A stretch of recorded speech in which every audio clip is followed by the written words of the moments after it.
all out with Let's Plays and reaction videos all week long. Subscribe now at youtube.com/kindoffunnygames to not miss a thing. What's up, everybody? Welcome to another episode of PS I Love You XOXO E3 2016 edition. I'm one of your hosts, Greg Miller, alongside the pride of Long Island, Colin Moriarty. It's good to be here with you today, Greg. It's good to be here with you today as well, Colin. Over there, the pure one, Tim Geddes. We did it. We did it. Ladies and gentlemen, we saved the Bandicoot. Ladies and gentlemen, if you're catching this on YouTube, if you're catching this on a podcast service of your choice, we are recording this immediately following the E3 press conference 2016 for PlayStation. We have not had a chance to talk to each other about it. We literally stopped watching the conference, clicked over to this. We are live on Twitch as we record it. Kevin is running around getting everybody water. What a fucking conference. Remember when you were before the conference when you were like, Tim, like, don't hype yourself up. Like, what would be the Year of Dreams? This, Greg, this is what that is. When you were saying Year of Dreams 2, it had been a rumor, and I was trying to bring Why are we already talking your about Dreams 2 when Dreams down. hasn't even been released? Because we already know Media Molecule's a proven brand, son. They can get anything off the ground. Holy fucking hell. 10 out of 10. I don't think there's any arguing it, Colin. No, I mean, that was a fantastic conference. What I tweeted out just now was that... I mean, I wasn't able to elaborate like this much because there's our character count obviously on Twitter, is that this reminds me a lot of the PlayStation 4 versus Xbox One fight, where Xbox One is doing really well. Yeah. But PlayStation 4 is just doing so much better that everyone forgets that Xbox is doing well. Sure. Now, when I saw the Microsoft press conference today, I was like, that was a fantastic conference. That's going to be a hard one for Sony to beat. Yeah. Sony definitively beat Microsoft. Yet it doesn't take away from the greatness of their conference, yet no one's really going to be talking about that conference now. Everyone will be talking about Sony's conference. So it's a nice little analog there. Yeah. But in the situations, whatever, because clearly Sony just took its dick out and just smacked everyone in the face with it for, I don't know, I don't know 17 minutes. minutes. Yeah. It could have lasted for way longer, and I would have been fine with that. The brilliance of it is that it didn't last longer. Yeah. And they opened with 5 exclusives. They'd opened with 5 exclusives. Very little talking. Notice that, unfortunately, no Shuhei Yoshida, but we didn't even see any of the usual cast of characters that we see. No. With the exception of Sean Andrew House and and Sean, and that's it. Yeah. And which is Hideo Kojima. And Hideo. But in terms of executives. I know exactly what you mean. Dude, that shit was like watching, I tweeted this, but it's like watching movie trailers before a movie. There's no one talking. It's just thing. But you haven't seen any of those trailers before, and they're all fucking awesome. And there's a live orchestra behind the entire thing. Yeah. Really. Oh my God. The fact that they had that through the entire show. Yeah. So impressive. Yeah. No. Raising the bar. It was literally, they came out of the gate, pedal to the metal, and didn't stop. And there was no catch your breath moment. Call of Duty wasn't even there, like in the real way of like the... We're going to make a big opening or closer to it. But when they did show it, that looked awesome. Yeah. Yeah, limited third-party stuff, big third-party games. Most of the third-party stuff was contingent on VR. We don't know if a lot of these are PSVR exclusives or whatever, but that, like with these, I mean, I'm counting, let's see, just 2-3 third-party games maybe there, the entire game, like the entire, that would most definitely be on multiple platforms. Sure. I mean, Resident Evil 7 is obviously going to be on multiple platforms. Lego Star Wars is going to be on multiple platforms, etc. So yeah. I thought that it was super strong. What I was really quite interested in was that all of the first-party games really appealed to me in different ways. God of War. And let's just go chronologically like we do on the Gamescast. So we'll start with God of War. God of War looks awesome. Yes. Clearly a reboot. Yeah, I like that they named it God of War. I thought this was, when we had heard rumors of the Norse god Kratos, I assumed, okay, some kind of continuation. He bled, fell off the platform, and now he has to get pulled back into it. New voice actor, still an angry Kratos to an extent. I like the fact Not that as angry. It seems like it's kind of an element of the story. They toyed with it, right? That he starts to get mad at his son and his Spartan rage meter fills in, then it dissipated to kind of give you, okay, he's coming back down, and then when he needed to, he was able to unleash it. But new voice actor, new setting, beautiful. Obviously, we expect that from Sony Santa Monica, but beautiful in a more realistic way, if that makes sense, and a more grounded than what God of War had been. Yeah, God of War was always very cartoony. This one, grounded, looking beautiful, looking very, very snazzy. I am interested to see how this all plays out in terms of they popped up twice in the demo, or maybe it was a third time actually I saw it. Knowledge gained, You saw how to do this. You got knowledge gain plus 50. You know, I don't know what that's going to play into, if there are RPG mechanics in it, if you're leveling out. I mean, obviously, God of War has always been about getting the red souls or whatever, pouring it back into other things, upgrading your weapons that way. But how it'll work in this one, very, very fascinating. What do you got for me, Colin? CEO Kazurai, the great Twitter account. The fake Twitter account that everybody always thinks is real. Now the press conference is over. The orchestra is staying to play music for the PS Vita funeral. Oh, man. I thought that the combat in God of War gave me shades of Dark Souls, Demon Souls kind of thing. It wasn't, you know, God of War is get in there, slash, you take some damage, no big deal. This one was about a little more deliberate. Yeah, here I'm going to slash the big guy, roll back, try to dodge his attacks, come in, attack, get out, come back in, get back out. I like that. I like that it's still...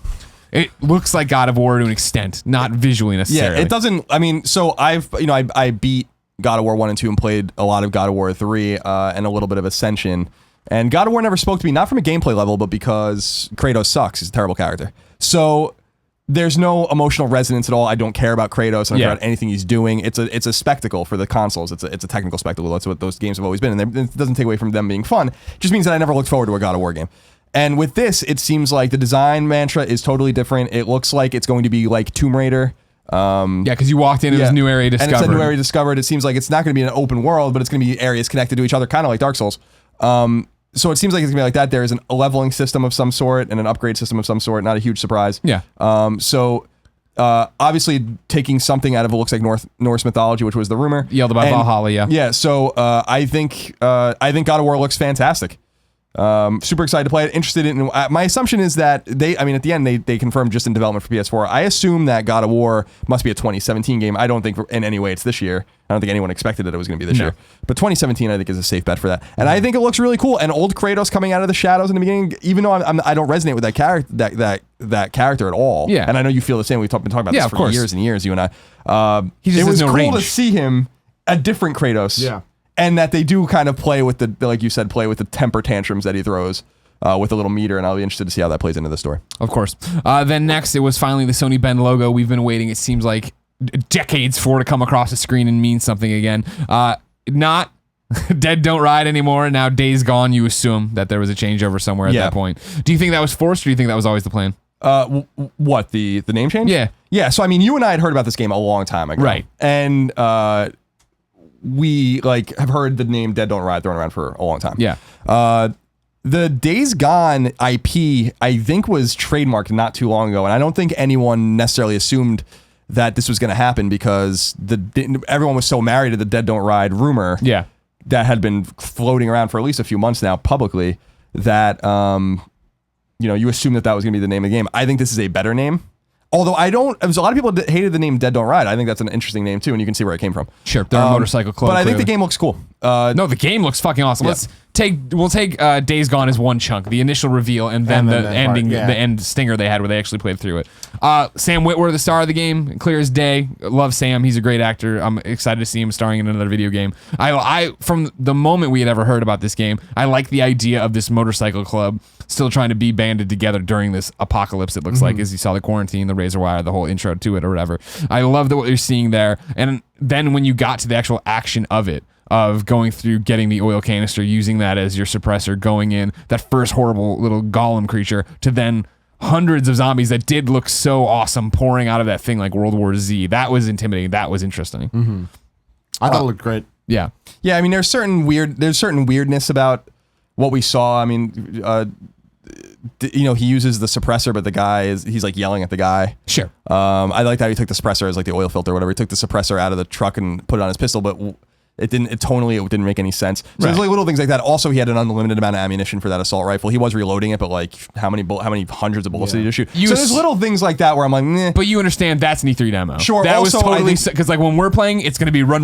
Don't turn around and shoot the fucking thousands of zombies. I also think that I think it was obvious the AI was turned off as well. Yeah. There were certain times where they just ran by him or just didn't attack him. So no, that's what happens. I'm not making fun of him. We like the guys at Bend, and I've been super excited about Bend's game forever. Yeah.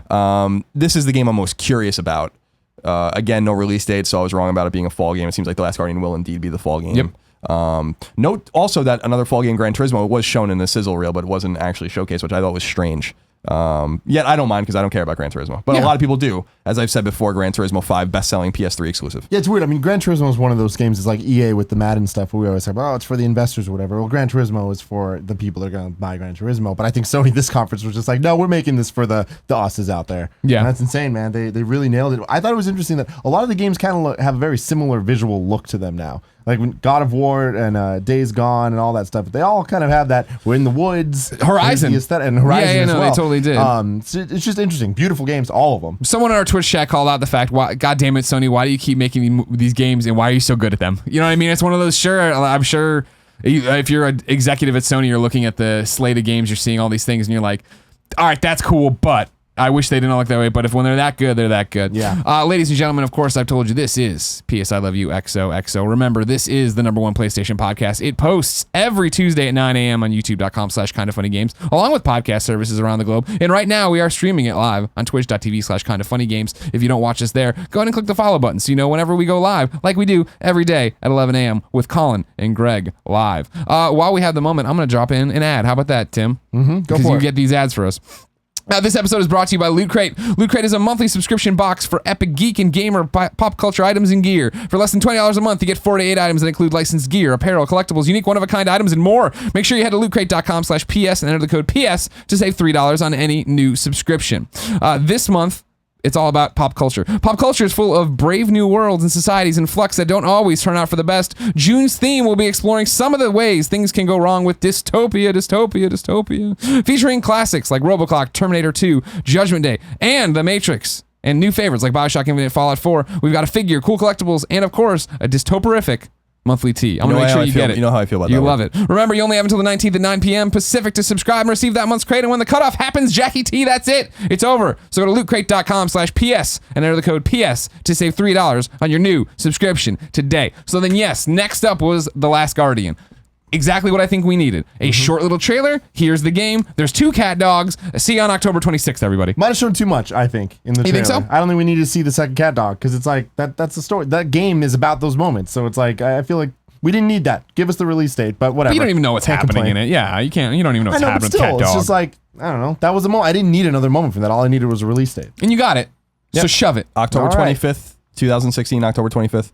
I have October 26th. Are you sure it's 25th? I have it as 25th, but let's look at the calendar. Let's do it. Let's open up a calendar and go over to Later than I expected. 25th is a Tuesday, so it's that's October probably it then.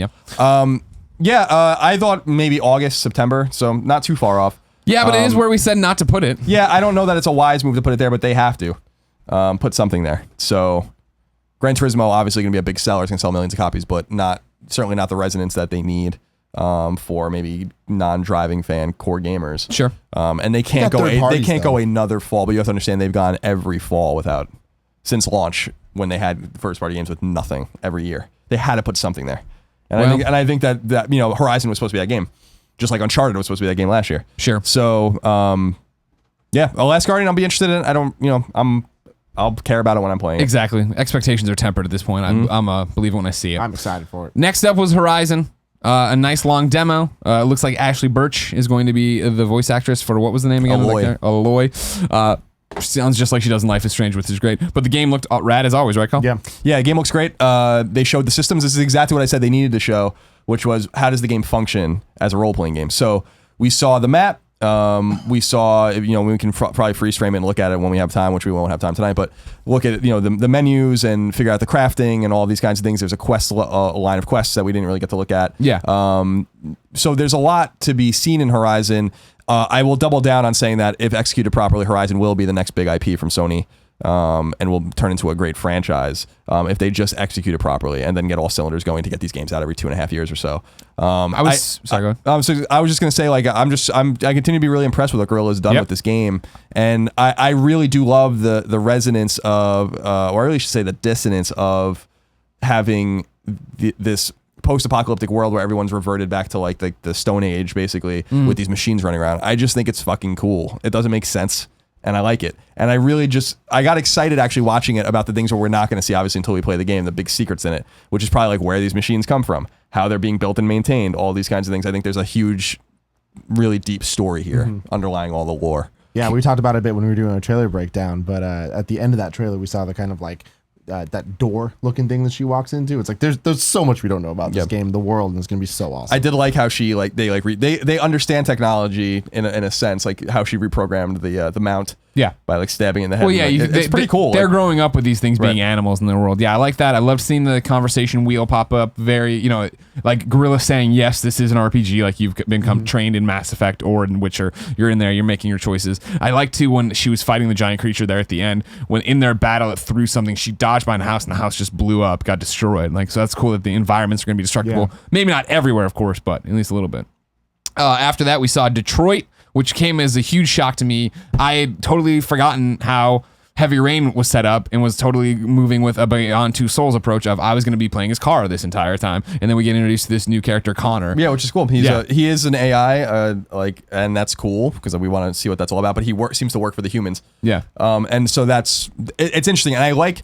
Quantic Dream games can be a little deep and a little frustrating for people to understand. I think, especially with Beyond Two Souls, because I found Beyond Two Souls to be a little nonsensical, even as a Quantic Dream fan. And so I like the trailer without David Cage being on stage to talk about how fartsy it is or whatever. And probably props to them for not bringing any of the devs out not because we don't love them, but because it's just a different look. It was the games all spoke for themselves. Yeah, it was cool. The trailer totally, that was the most effective trailer to tell you what the game was about and how the game was going to flow. And I thought that was really cool. And it was also heartbreaking, which is something you expect from Quantic Dream, to just pull at your heartstrings and kind of ruin your day. And at the end of the trailer, obviously the AI gives up and they still kill him or whatever. And well, then we get to see the millions of different ways it could play out. Right, I like that they ended with that on that note. Sure. Very fitting. Yeah, after taking the girl down with him originally. That trailer is, I think, probably my favorite trailer I saw so far at E3 in terms of I was not excited for that game at all, and I didn't think anything could make me excited for it, and now I want to play it right now. Yeah, that was the thing. That was one of my predictions. I was really hoping when it faded away from the logo, we were going to get the date, and we didn't. But, okay, I'll be all right. Yeah, no, I'm still excited about it. I'm a little hesitant about how the story's being told, because how much can you do with that? With this many different variations happening. Like, yeah.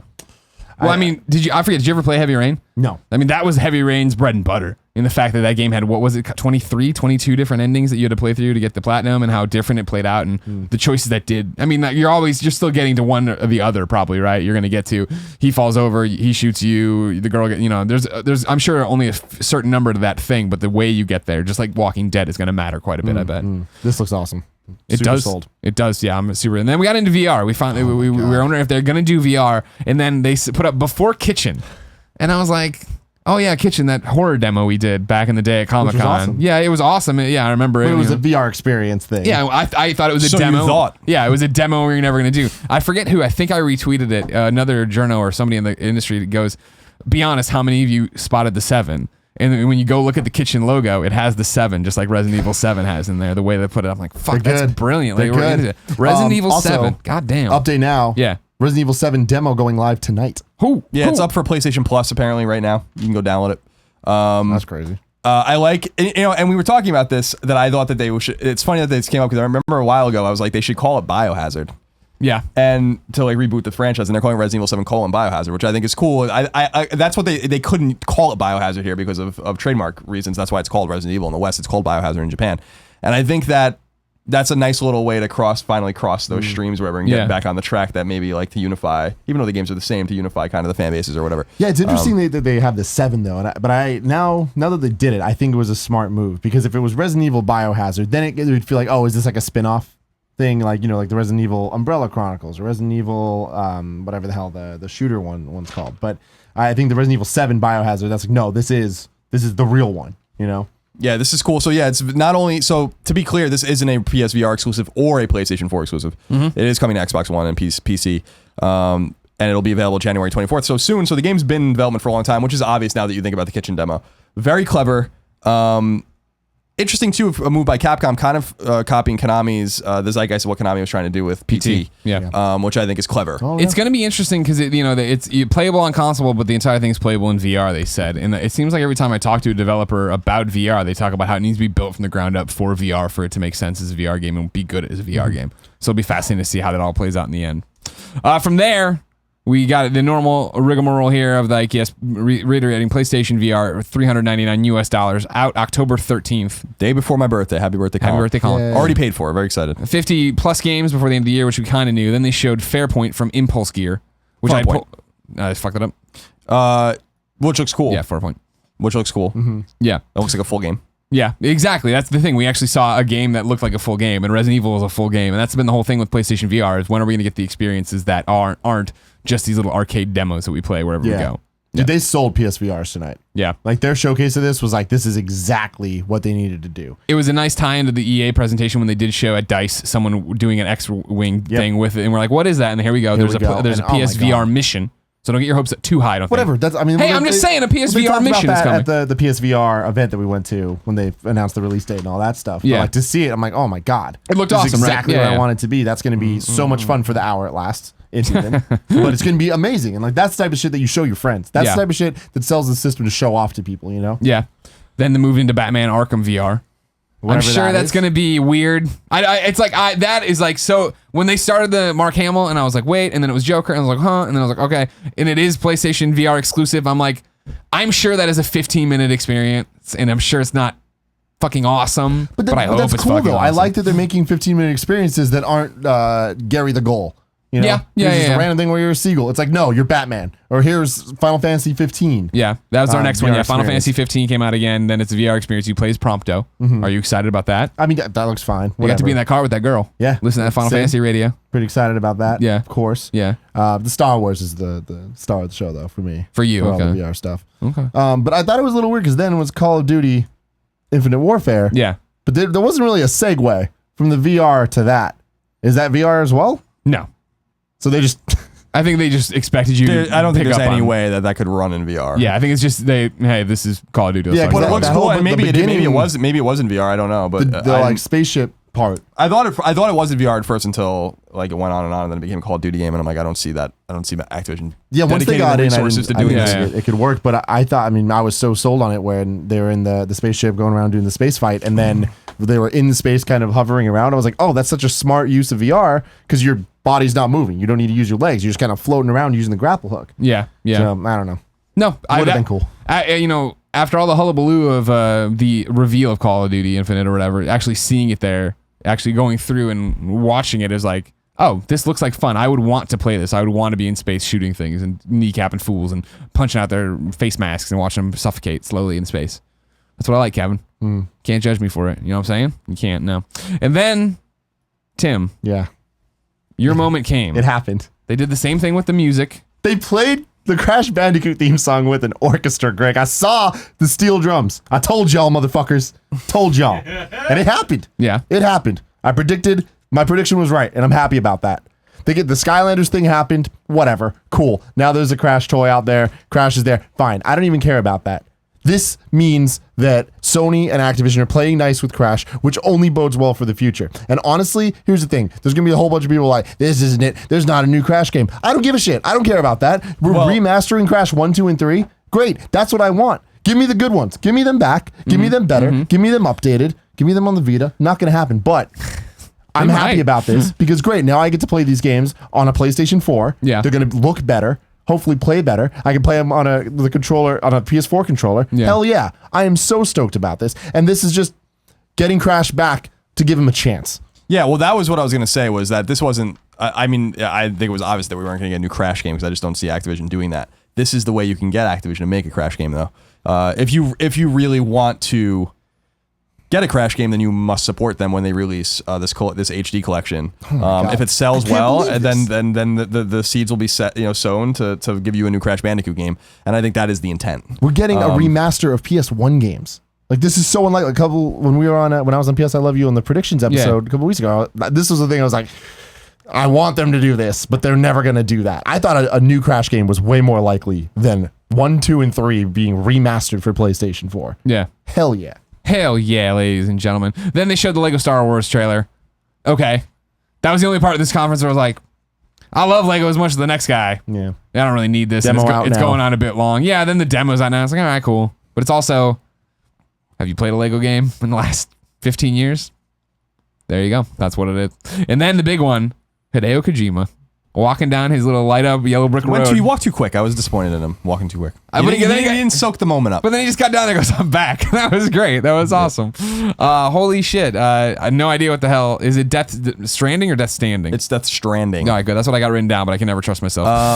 Yeah, it looks cool. This game does not exist. I fully believe that. I know it's running an engine, but don't get your hopes up that this game's anytime soon. I still think this is 2020, maybe 2019. But it's cool that they were here. I was surprised by that. I don't like people announcing games this early. Now this is going to just throw this out there and everyone's going to wonder every fucking year where this game is. I just don't know that was a necessary move. Nonetheless, it was just icing on a cake. I don't think it was necessary. That's a move you make when you look at your portfolio and you're like, well, the fuck are we supposed to do? Yeah. You bring out Hideo Kojima. But so the fact that they buried that in the conference and had that there, I was like, that was cool, but you might have even been able to save that until next year and been totally fine. Sure, but you still want to capitalize on some of it, right? In terms of the fact that it's still such a big deal that they got Kojima. It's such a big deal that PT got killed and everybody wanted that Norman Reedus collab, and then he's putting up photos of it, and are they really back together? And now we just got to get Guillermo del Toro back on. That's all we need. Because remember, this is one of the things, Colin poo-pooed this prediction when I was like, oh, he's going to work with Reedus again right away. And you're like, no, he won't. And here we are. I just thought that you're kind of tempting the litigious fates by making things a little too similar, because Konami obviously is a crazy company. Well, now Konami's looking at it like, well, he didn't have floating men in dead sea creatures and Norman Reedus with an umbilical cord to an invisible baby. So, you have to look at it as a situation that, just the way game development works, that, they're probably in pre-production or just getting into production now. Yeah. So you're not going to see this game in 2018. I think 2019 is the soonest that you would see it, but even then, I think it's really fast, especially for Kojima's game. And I think that Sony's going to give him all the time he needs, because the game's going to sell millions of copies and probably be a masterpiece. So, give him all the time he needs. I just think it's a little premature to even talk about the game's title. But it's cool that there's an idea, more fleshed out idea than I think Kojima and the rest of the people have been kind of letting on. Yeah. Because it seemed like, and I think he was, when he was going around the world, he was looking for an engine. He was looking in search of new technology, as he said, which is the funniest thing I've ever heard in my life. Said, yes, of course. So there's that, and then of course it ended. Really, the announcements ended with Spider-Man. Yes, yes, brother. Now, you notice that this was conspicuously absent from our predictions. Sure, this is one of the ones we've known about forever. Yeah, we've known about this. So that's why we didn't say anything about it. And I always tell people that you can read into what we know by looking at our predictions and what's missing, because we like to play fair. Unlike a certain someone who founded Podcast Beyond back in the day. So, Insomniac developing Spider-Man. To be clear, it is a PlayStation 4 exclusive. Yep. And it looks fucking great. Here's a question for you, Tim. Because you know that I'm the DC fanboy. You know that I love Spider-Man. Yeah. But I'm the DC fanboy. The suit he's wearing, original? Is that a tie-in to anything? It looks original. I mean, it looks closest to the new Marvel MCU suit, because it has the kind of like black armband and his eyes were doing like the retraction thing. Like that. As far as I know, I can't think of any Spider-Man suit that resembles this at all besides the Civil War one. I was thinking, wasn't there a cosmic Spider-Man that had a white, or am I thinking of white on with a blue symbol or whatever? I'm trying to think of like when he had a white. Bazillion Spider-Man, especially now with the Spider-Verse stuff. Sure. In terms of Peter Parker Spider-Man in New York doing this whole thing, this isn't any of the mainline Spider-Man. Cool, just make sure I wasn't missing anything. I know, but I mean, man, that trailer looked awesome. So Insomniac. Yeah. Not Sucker Punch. Sucker Punch still out in the wilds of Bellevue, Washington. What are they doing? Who knows? Bellevue is what I meant to say. As always, Colin wants to nitpick me. But anybody says anything about Colin. I thought you were being like, you're trying to make a little joke, so I was trying to play into it. I just didn't know that you were tired. You're just being a little. I'm out of gas. So yeah, this is really one of the games we knew about. It's cool to see it moving forward. It's funny that it is a PlayStation 4 exclusive. You would not expect that, but obviously Activision no longer having relinquished the publishing rights to these Spider-Man games, it looks like we're going to finally get a great Spider-Man game for the first time in a long time. And this is what I'm talking about with what I love about what Marvel is doing. Great, let's take all of our license back for these video games, and let's not try to make them internally. Let's not try to make all the money ourselves. Let's go partner with people who can make amazing fucking games. And you want to, you want to go talk about a game, a company that makes amazing games. It's Insomniac. Let alone, everything they must have learned from Sunset Overdrive in terms of flowing around the city, how to make something like that work, get out there and have that freedom of movement. Not that, because Resistance wasn't that. Ratchet, you're grounded for the most part too, unless you get a special, your hover pack or whatever. Right. To get out there and take some of the lessons learned as a studio and apply them. Absolutely. And I think it's weird, for everyone that knows, Activision had been publishing, had the rights to publish Spider-Man games forever. Yeah. So it's going to be interesting just to get a different energy going in there as well. Some different studio involved. And obviously it's congruent with the movie publishing going with Sony as well. So obviously that's how that all probably worked out in the back end. But I think that it looks really cool. We saw a little taste of it. I'm sure that's what Insomniac learned on Sunset Overdrive is going to be found in this game as well, And and there's that's nothing wrong with that. Such a good. Oh my god, that's the thing. The Sunset Overdrive. Everybody compares it to the Tony Hawk games in terms of like the motion and how you move around and stuff. And Neversoft making Tony Hawk, Neversoft making the last really good Spider-Man games, in my opinion. Yeah, we got Spider-Man 2 and the movie tie-ins and stuff in the PS2 generation that were great games. But the best part of those were flying around New York. And this looks like it has the flying around New York with the kind of fun awesomeness of the Neversoft games together. Yeah. Oh. I mean, the one thing, first glance, right? He lands on that thing and tears the guy out of the sunroof, and I was like, that looks awesome. But I also know how many Spider-Man games you do that 15,000 times, and you get really bored with it by the end. So hopefully they work their way around it. But if there's a studio who can crack that nut, it's Insomniac. Him running through the that like bar looking thing or like the cafe looking thing. Yeah, my God, that looked like so from awesome. Spider-Man 2, right? It looked from Spider-Man 2 when Doc Ock knocks on the wall and Peter takes off his glasses and drops them. Yes. Looked awesome. So obviously the notable. By the way, to say the conference ended with Dead Don't Right with Days Gone, which I think is weird. They should have just done that when they revealed the game. Maybe tighten that up a little bit. Sure. But I feel like the things that were absent should be notable as well. I already said Gran Turismo wasn't there. We knew, some people are up in arms that PS4.5 or PS4K or Neo wasn't there. Yeah. Sony said that it wasn't going to be there. I mean, they said that days ago. So that was not a surprise at all. If you had been reading all of that coverage, Andrew House gave an interview with Financial Times saying that it was real, the Neo is real, and that it will not be at the show. And I do think that it's because it's going back to the drawing board, although that's unconfirmed. Because the Project Scorpio is actually, with leaked specs, purportedly way more powerful. So league specs for PS4. Right, exactly. Yeah. So significantly more powerful than the league specs for the PS4K, and I think that might have them be like, all right, we need to go away now and fix this. Maybe not expecting that Microsoft was going to be doing that. Vita, not a huge surprise, I guess, not mentioned a single time. But in a press conference like this, I guess not a huge surprise. It's like kind of like gunshot kind of approach that they were doing. Sure. Where there was no room for Vita. Very sad, of course. Wait for PSX, you imagine. But I didn't, and then of course the question is, what are some of these studios working on? A lot of people are curious what Sucker Punch is working on. Too soon. There are other studios that are working on things that we don't know what they're doing either. So, only PS4 exclusives that I could think of that like weren't showcased necessarily was maybe like Gravity Days or Gravity Rush 2. Sure. And a couple others. But it seemed like everything that needed to be there was there, both the announcements and the games that we already also, knew they about. listened to us, didn't show No Man's Sky. No News 2. Don't show No Man's Sky. A great... Not even in the little like sizzle thingy at the end. Yeah, I didn't see it. Yeah. So there you go, ladies and gentlemen. That's what we thought of that there PlayStation press conference. Before we cut it, I'm going to go through and just read a couple of the tips here. I know this is for PS I Love You, so it gets all weird, but I want to make sure they get read. I'm cutting off the ones that came beforehand, so there's nothing there, all right? Tim. Yeah. This one's for you. Bandicoot says, "Oh my God, Tim, we did it. The Bandicoot is saved. Resident Evil 7 and Crash Remastered. Best E3 ever. I couldn't thank you guys enough for the live coverage and reactions. You are the absolute best." This really happened. Fuck yeah, man. Datnade012 says, "Amazing. I'm an Xbox guy, and Sony just had the best conference I've ever seen. They let the games do all the talking. Fantastic." That's the one thing I think can't be stressed enough is the fact that they're like, "Cool, I'm Sean. Here are a million games." Cool. Hey, one more thing. All right, cool. Game. Just millions and millions of things. They didn't have to get out there. They didn't have to slow it down. They didn't have to wheel out a couch to sit down and interview people on. God. They just let it fucking go. Justin T. Mars says, "Thank you, Colin, for putting this whole E3 together. Hope this is successful. It's kind of funny live too." Tim, what will you do if they announce the Cooter? Oh, this is after this is actually one of the ones that slipped by. We saw what would happen if they Bandicoot. He jumps up. He freaks out. Wait, what? Oh, fuck no. Says, "In honor of the fantastic conference we just witnessed, can you guys please do a Hail Shuhei? Thanks. And I like you guys, but I only love Kevin." Do you want to do your little prayer? No. No? You're not going to do the prayer for anybody? Okay, fine. Sire says, "You guys said the portfolio management is the most important aspect. 90% of those PlayStation 4 games didn't have release dates. Most of those are at least 2018 games. Isn't that a factor?" I disagree. I don't think almost most everything of we them saw are. is a 2017 game, actually. So, I mean, looking at, let me look again. God of War is going to be a 2017 game.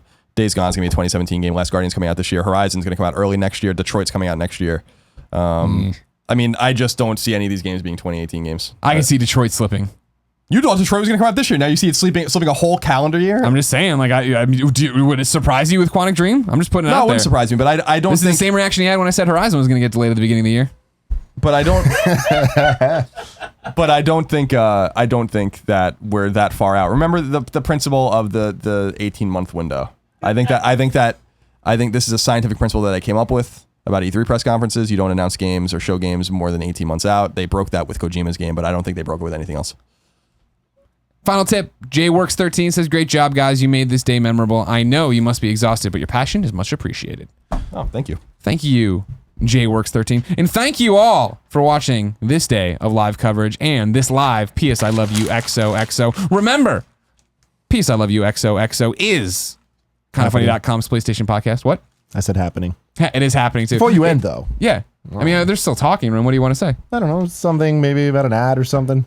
Yeah, I'm not done. Okay. I mean, do you want me to do that right now? I don't know. I feel like you should do it before the outro. Oh my God. You don't even know the outro for the show is. You don't even know how it's going to go. Sound like you're going into it, though. I have a million things. Here's an ad for you because Tim's over here making sure we keep the fucking lights on. And hey, we got a studio and now we got to pay for it all the time. Hey, do you guys love books but fine, you never have time to read them? Well, audible.com is the perfect solution. Get audiobooks and listen to those books you've been meaning to read while on the go, at the gym. Nope. During your commute. Live down the hallway. Audible.com provides over 250,000 titles from the leading audiobook publishers, broadcasters, entertainers, magazine and newspaper publishers, and business information providers. Their app is free and works on iPhones, iPad, Android, and Windows Phone. You can also download and listen on your Kindle Fire and over 500 MP3 players. And unlike a streaming or rental service, with Audible, you own your books. So you can access your books anytime and anywhere right from your smartphone. Audible.com also has the Great Listen Guarantee. If you decide you don't like a book you choose, no worries. You can exchange any book you aren't happy with for another title anytime, no questions asked. And just for our listeners, Audible.com is offering a free 30-day trial membership. Go to audible.com/PS today to start your free trial. Again, show your support for PS I Love You XOXO and get a free 30-day trial at audible.com/PS. Ladies and gentlemen, this has been PS I Love You XOXO E3 2016 PlayStation Extravaganza. Remember, PS I Love You XOXO is kindafunny.com's PlayStation podcast. So go there, subscribe to the channels, subscribe to Twitch if you're right here. Follow us. Don't even subscribe. Just click the follow button. You'll know when we go live, like we do with Colin and Greg Live. Pick up the show each and every Tuesday at 9 a.m. Pacific time when we put it live on youtube.com/kindafunnygames and podcast services around the globe. Every episode of PS I Love You XOXO ends in a song and a segment we call Singing to Shuhei. This is where one of you talented listeners goes to kindafunny.com/PSM for music and puts a song in there as a SoundCloud link and a YouTube link, and then we put it all in the things. Of course, today's not a normal show. So, Kevin, please turn on your mic and sing until you cut the feed. No. Kevin! E3 2016 is happening. Kinda Funny's going all out with Let's Plays and reaction videos all week long. Subscribe now at youtube.com/kindafunnygames.